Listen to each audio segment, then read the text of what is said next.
मुंबई अहमदाबाद राष्ट्रीय महामार्गावर चारोटीच्या उड्डाणपुलाजवळ मुंबईच्या दिशेने जाणाऱ्या लेनवर ट्रक उलटून अपघात झाल्याने एक लेनवर मोठ्या प्रमाणात ट्रॅफिक जाम पाहायला मिळाले।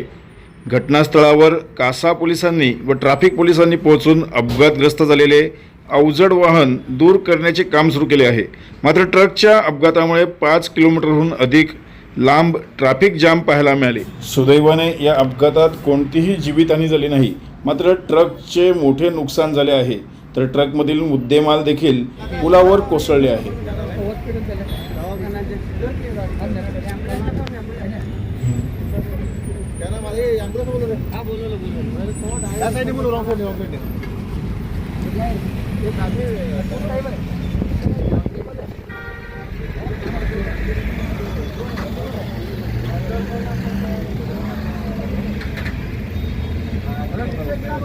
नहीं